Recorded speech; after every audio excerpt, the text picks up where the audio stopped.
Ben, j'espère que vous avez apprécié la première partie. C'est vraiment beaucoup de commentaires extrêmement positifs. Bravo, c'est vraiment le fun. La quatrième question, on va parler de l'élimination des risques à la source. Dans les années 80, la prévention des risques était basée surtout sur une approche RH. On faisait des comités, on pensait, on faisait des papiers, tout ça. Puis graduellement, depuis les années 2000, la prévention a pris un virage plus procédural. On donne des EPI, puis on fait de la formation, puis on a l'air de vouloir s'en tirer parfois, dans certains endroits, un peu trop facilement avec ça. La question, comment est-ce qu'on devrait procéder pour avancer dans le futur selon les critères où on est rendu? Et je pose la question à André Tartre. Ah oui? Ah oui? Où est-ce qu'on devrait aller, dans le fond? Et comment est-ce qu'on devrait s'orienter dans le futur? Bon, OK, écoute. Je vais réorienter un peu ma réponse pour revenir à la question. Okay? Mais ça me tente terriblement de conter une anecdote suite à ce que Michel a dit concernant son mandat de perquisition. Parce que il y a un élément qu'on a oublié jusqu'à date, c'est le fait que les procureurs peuvent lever le voile corporatif puis aller incriminer directement les individus en cas où il n'y a pas eu de diligence raisonnable au niveau de la prévention. Ça me tente de conter une anecdote que j'ai vécue en 88. J'assistais à de la formation. Et puis, dans la formation, c'est une formation qui se donnait à Ottawa. Et c'est une formation sur les risques en milieu public. Alors, je me rends à cette formation-là. Et puis, il y avait deux gars dans le fond de la salle, très tranquilles. Puis, on commence à dîner ensemble, puis à jaser. Je dis, André, tu peux pas t'imaginer à quel point notre job est plate. Qu'est-ce que tu fais comme travail? Nous autres, on revise les plans d'architectes sur la réglementation des éléments de sécurité dans les gratte-ciels au Canada. C'est pourquoi ta job est plate? Parce qu'on le sait. On va ouvrir un plan et on sait que tout est conforme. Ah oui? Comment ça se fait que tu es sûr que tu sais que tout est conforme? Ben, il est arrivé une affaire en 1960. Qu'est-ce qui est arrivé en 1960? Il dit, à un moment donné, tu as eu les premiers gratte-ciels qui se sont construits au Canada, et puis tu as eu une réglementation fédérale sur différents éléments de sécurité dans les édifices à hauteur. Puis c'est arrivé une fois. À un moment donné, l'inspection est passée une fois que l'édifice a été construit.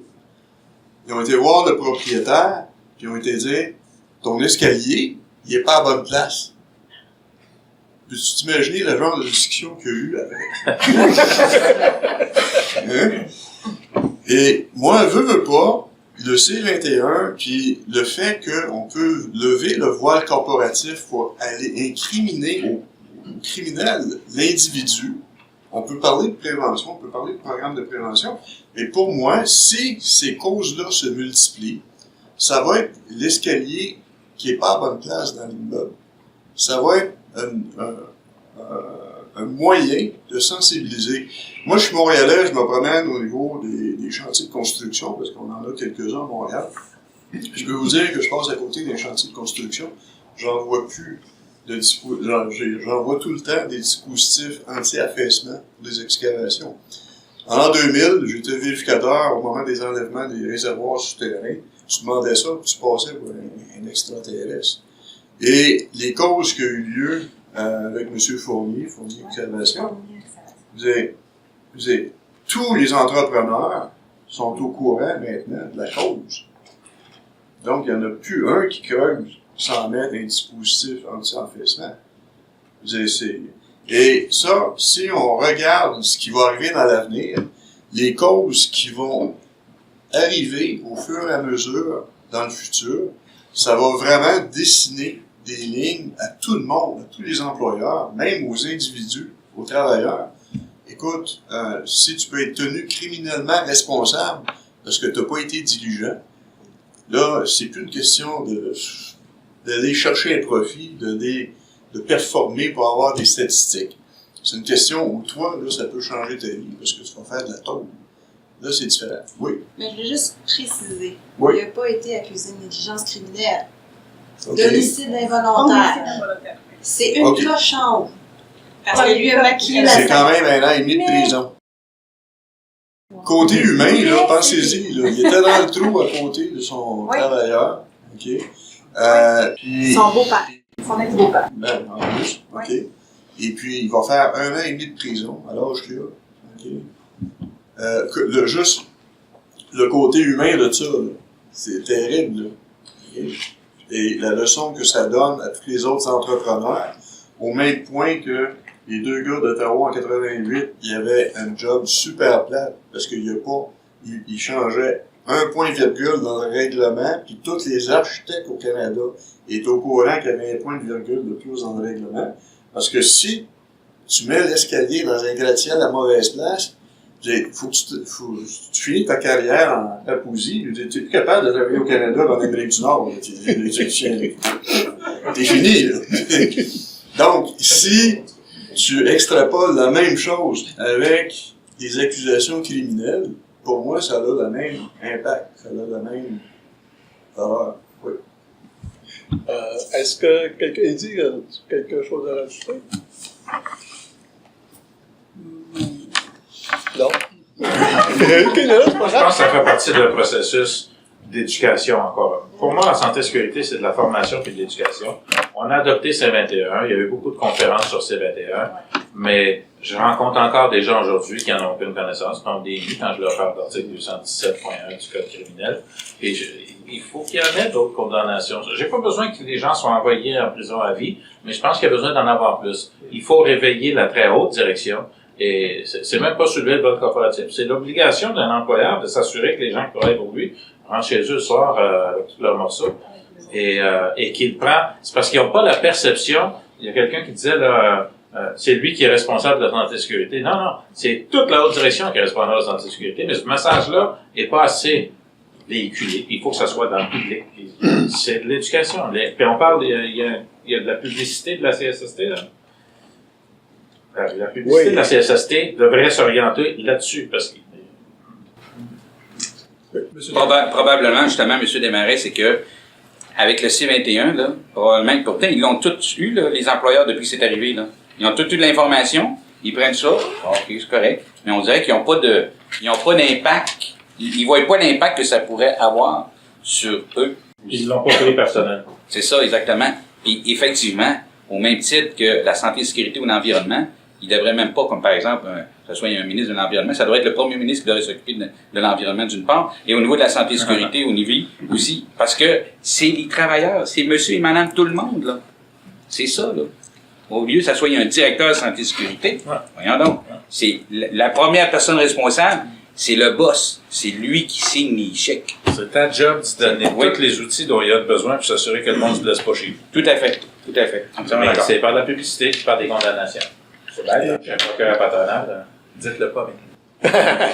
Et Kathleen, oui. Ce que je veux rajouter, c'est qu'on parle beaucoup de l'employeur ici, mais aussi des travailleurs. Ils sont solidaires là-dedans. Moi, je vois malheureusement trop souvent des travailleurs qui doivent faire un travail à risque, devraient réviser une évaluation de risque, ne le prennent pas au sérieux. J'ai mon ancien qui regarde le nouveau, qui l'envoie dans le trou. Il n'a pas ses équipements, il n'a pas ses affaires, puis il dit rien. Là, le superviseur, oui, il a un rôle, là, c'est sûr, mais il n'est pas toujours collé après ses travailleurs pour les surveiller. Là, quelque part, moi, c'est là je me dis, la sensibilisation, l'information. Je pense que c'est un des grands défauts, d'ailleurs, de notre système, que les travailleurs ne sont jamais... oui, il n'y a pas de poursuite contre. Il faut que ça vienne d'en haut. Il faut que ça vienne d'en haut quand même. Si ça vient d'en haut, ça va descendre en bas. Si la commission peut aller chercher le propriétaire de l'entreprise, explique-moi pourquoi il n'irait pas chercher le travailleur qui a des comportements dangereux envers quoi, soit lui-même ou ses collègues. Là-dessus, comment je te dirais ça, ils sont comme dans une bulle de protection, eux autres, là, the king can do no wrong, à l'inverse. Ça, je suis pas d'accord avec ça. Ce que j'ai vu, malheureusement, c'est l'attitude, c'est la responsabilité de l'employeur. Ouais. Donc, je ne fais rien parce que c'est la responsabilité de l'employeur. Attendez une minute, là. Je comprends, mais c'est votre responsabilité d'assurer votre sécurité. C'est peut-être le bout du paritarisme a manqué un peu sa cible. C'est du paritarisme, mais juste pour décider, mais pas pour être responsable. Non, exactement. Pas pour les actions, pas pour dans les grandes entreprises avec des environnements fortement syndiqués, on le voit. Moi, j'ai vu un travailleur avoir une amende dans ma vie, là, puis il a mérité en temps. Quand Monique a tout montré, c'est correct, là, mais des anecdotes, je pourrais vous en compter des dizaines de cas où il y a des claques à gueule qui ont été manquées, là, c'est carrément ça. Et ce que tu découvres, c'est que c'est toujours la responsabilité de l'employeur. Puis il y a quelques années, il y avait une pub de la CNSST à cet égard-là qui parlait des jeunes, puis on était beaucoup dans l'axe de, sur orienté employeur. Puis moi, il y avait toujours un mot qui me manquait dans cette annonce-là que je rajoutais tout le temps. Chaque fois que je la voyais à la télé, c'était « ça s'applique ». Puis quand je dis « ça s'applique », c'est on enseigne les méthodes, on les bâtit, on les montre, mais il faut aussi que le travailleur les applique. Fait que quand tu peux démontrer qu'il a été formé, qu'on le coach, ça fait 3 fois qu'il est rencontré, mais qu'il n'applique pas quelque chose, qui ici a été témoin d'une amende en vertu de 49 qui a été donnée à un travailleur? Je dis une fois. En Ontario, oui, mais pas. C'est qu'on parle de nos faiblesses de régime. Pourquoi on est moins bon qu'ailleurs? On n'est pas rigoureux. Ça fait partie des faiblesses de notre régime.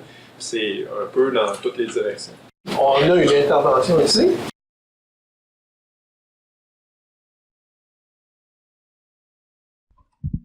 Mon nom est Bernard. Je suis un représentant syndical. Mais je t'aime pareil! Oui.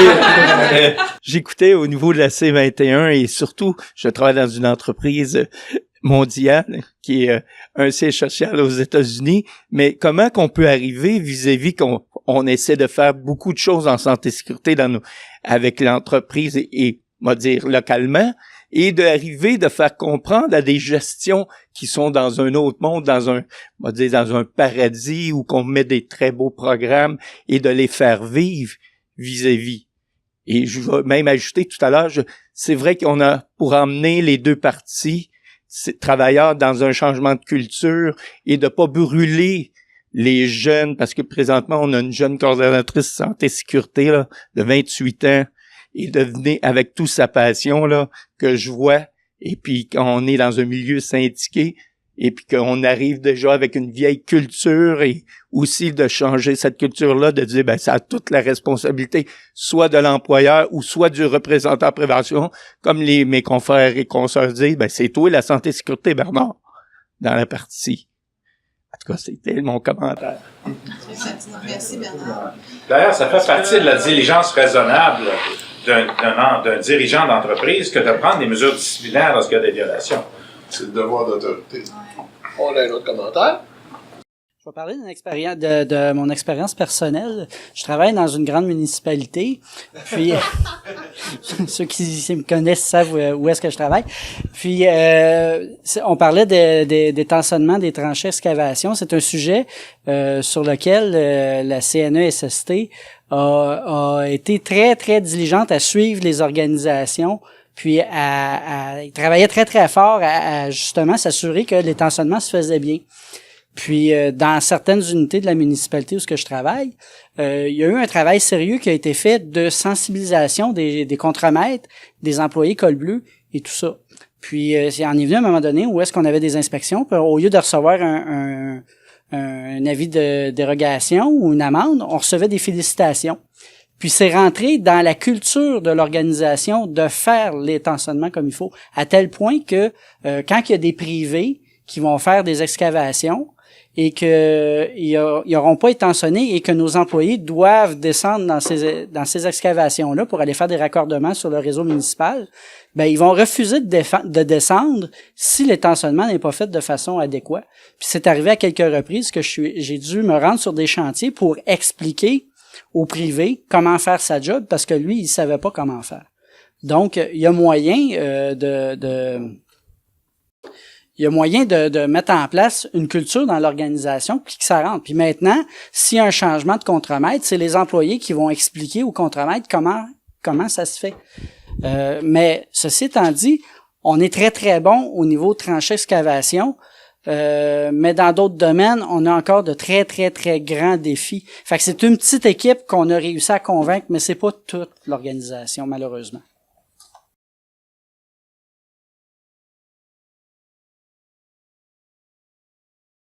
J'aimerais juste amener un point également qu'on parle pas peut-être souvent, c'est l'autorité d'arrêt de travail. Quand on parle de la prévention à la source, il y a souvent des incidents qui se produisent justement parce que il y a un événement que tu es habitué de faire, puis tout d'un coup, ça se déroule plus de la façon que ça devait se produire, et là, tu vas improviser. Et nous, où ce que je travaille encore, on a ce qu'on appelle l'autorité d'arrêt de travail. Tout le monde a le droit d'arrêter à job. T'appelles ton superviseur, tu lui expliques la situation, il va regarder avec toi, ou bien tu arrêtes la job la journée, ou bien tu fais telle action corrective, puis ça va être correct pour continuer.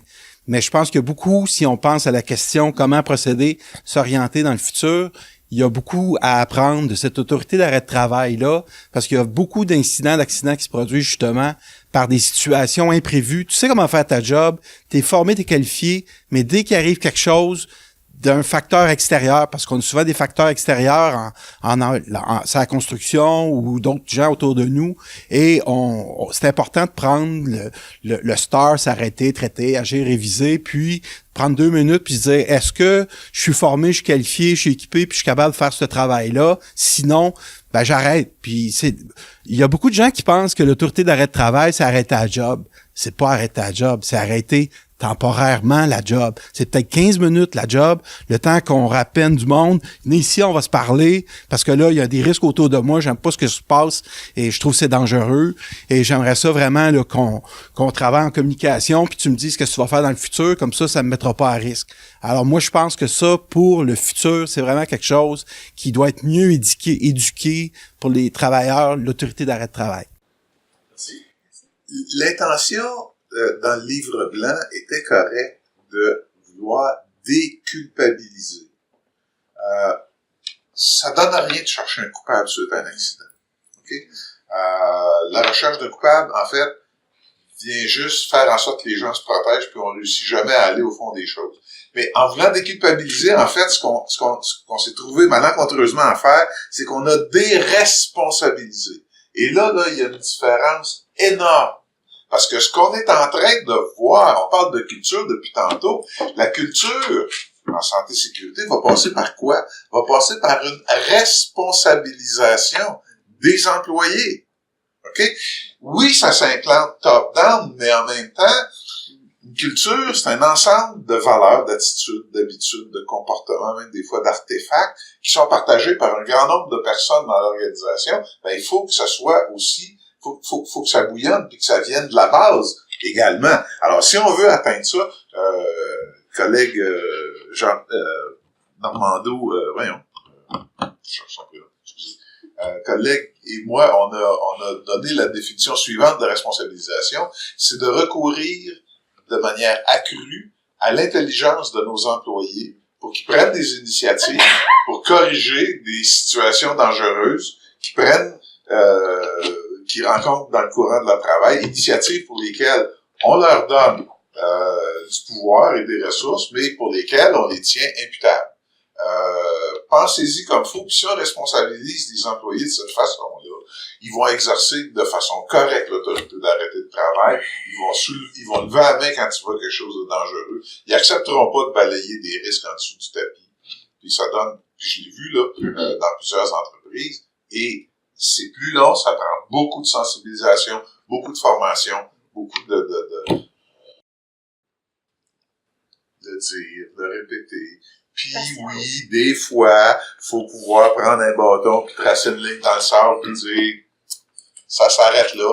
Mais je l'ai entendu. J'ai entendu des représentants syndicaux dire à des employés, écoute, le patron est formé, t'as tous les équipements nécessaires, t'as eu des rappels. Si tu fais encore une niaiserie, là, moi, comme représentant syndical, là, j'aurais pas de plateforme pour te défendre.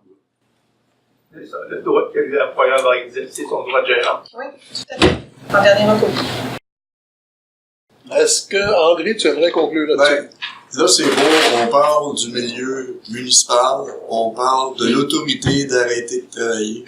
Moi, je veux juste débarquer, on vous remettre sur la terre. C'est applicable pour les milieux fortement syndiqués. Il y a un paquet d'entreprises qui sont pas syndiquées, puis quand tu commences à chicaner pour une condition, tu risques de perdre ta job, c'est un autre monde. Et il y a tout ce volet-là aussi, un bémol comme ça. C'est clair. Ouais, effectivement, dans un petit garage où il y a 4 personnes qui travaillent, fais une plainte à faut bien excavation. Non, mais l'autorité d'arrêter le travail, c'est de dire C'est de dire, moi, je suis un simple employé, puis écoute, j'arrête la machine, on va se blesser, mon collègue va se blesser. Moi, personnellement, j'ai des employeurs qui ont qui commencent mal, puis qui ont des preuves à faire pour prouver qu'ils sont pas juste là pour la pièce. Puis je trouve que c'est une idée vraiment intéressante de dire, écoute, ben, si tu as besoin de faire un changement de culture ici, si tes employés ont besoin de comprendre que pour toi, la santé et la sécurité, c'est pas une game, puis que t'es sérieux puis sincère dans ton désir de faire de la prévention, donne-leur le droit d'arrêter les machines. S'il y a une condition. Et tiens-les responsables s'ils font des folies, parce que le jugement, ça s'achète pas, hein. Mais tiens-les responsables s'ils font des arrêts abusifs, mais donne-leur ce pouvoir-là. C'est une méchante façon de leur prouver que tu es sérieux. Puis je passe mon temps à dire que la santé et la sécurité, c'est le meilleur terrain d'entente avec la partie syndicale. La partie syndicale n'est pas plus intéressée que toi, elle perd son temps puis dépenser une fortune en cours à défendre des accidents de travail.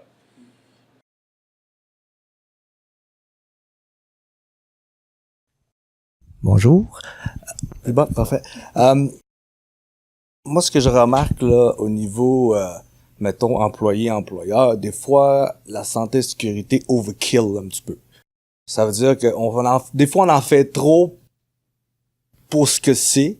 Puis là, les employés, comment qui voient ça, ils disent, tabarnouche, je mets ci, je mets ça, je mets ci, je mets ça. Il y a ci, je monte l'escalier, il faut que je tienne la rampe. 3 points d'appui. Tu sais, des fois, c'est overkill, moi, je trouve. Donc, on devrait, dans le fond, gérer ça, pas un strict minimum, parce que ça va pas valoir la peine, de mais plus gérer dans un sens où on est capable d'amener le côté syndical ou patronal ensemble pour le bien-être. Puis moi, je pense que ça bloque. C'est là que ça bloque. Quand c'est trop poussé pour moi personnellement, tu sais, quand t'arrives avec une procédure gros comme ça, que tu sais que la majorité des gens vont pas le lire, c'est mieux de faire des penses bêtes pour pouvoir justement pallier à ça. Les meilleurs règlements de sécurité sont ceux qui sont faits par ceux qui vont les appliquer. Tout à fait.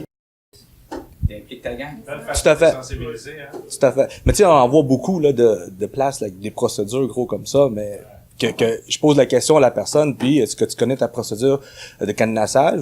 Non. Mais tu sais... Oui, Kathleen? Je vais juste faire du pouce sur ce qu'il dit, parce que c'est tellement vrai. Aujourd'hui, j'ai assisté à une conférence, puis je trouve que le conférencier a tellement résumé. Le principe de précaution est un petit peu trop appliqué partout. Pourquoi? C'est parce que les gens ont de la difficulté à analyser le risque correctement. Donc, quand tu ne sais pas comment analyser ou le faire correctement, ou tu ne comprends pas ton procédé, tu vas en mettre plus parce que tu es sûr que tu vas rester dans ton facteur de sécurité. Mais des fois, le meilleur, c'est d'amener du bien. Fait que je comprends très bien, puis oui, de demander à ce que les travailleurs soient impliqués, ça va aider. Puis aussi d'essayer de comprendre que quand on arrive avec des règles qui sont ultra strictes, ils vont être tentés de déroger, mais d'essayer de comprendre pourquoi ils le font. Mais pour ça, il faut demander leur avis, il faut les impliquer dans la rédaction des procédures, il faut simplifier nos procédures, c'est-à-dire que c'est pas juste des mots, dans le sens que il y en a qui écrivent des beaux textes, là, comme s'ils voulaient écrire à des universitaires, là, mais mes gars sur le plancher, ils ont de la difficulté à lire. Donc, c'est d'adapter aussi son discours pour que ça touche les travailleurs. Mais je suis d'accord avec vous en partie sur si vous avez touché sur un vrai. Il faut bien comprendre, Kathleen, qu'on a 60% de l'alphabet fonctionnel au Québec. Exact. Donc, d'autant plus la raison est très importante aussi que les travailleurs soient accompagnés, justement des gens qui viennent de l'université aussi, pour comprendre le vocabulaire aussi, qui s'échange au niveau du vocabulaire, très important aussi. D'utiliser des pictogrammes, des photos, les impliquer. On parlait de chez tout à l'heure, la formation entre personnes expérimentées puis une personne nouvelle. C'est comme ça que ça va fonctionner. C'est juste une anecdote. Okay. Une leçon que j'ai apprise par le premier directeur général de l'APSAM, quand j'ai fondé ma boîte de consultation en 86, premier contrat, c'était de faire le programme de formation qui donnait lieu à la carte de compétences pour les codes bleus municipaux. Monsieur Mérino, Claude Mérino, Dieu ait son âme, on y soumettait des affaires. Pérus, trop de texte. Ôte-moi ça, mets-moi du visuel. Coupait quelques phrases. Ajoutait une petite illustration. Pérus, maudit que t'es tête de cochon. Je t'ai dit, t'as trop de visuel. T'as trop de texte, mets-moi du visuel. Bon, on a fini par le satisfaire, puis j'ai compris, parce que le contrat impliquait une série de formations test avec l'École bleue de la ville de Sherbrooke. Puis quand t'arrives, tu vois que le monde, ils tiennent des manuels à l'envers, ou ils ont oublié leurs lunettes. Tu dis, je comprends pourquoi Claude il insistait pour qu'on mette du visuel. Je pensais que c'est parce que t'étais payé au mot. Ça, c'est les notaires. Ça, c'est les notaires dans le premier temps de l'académie.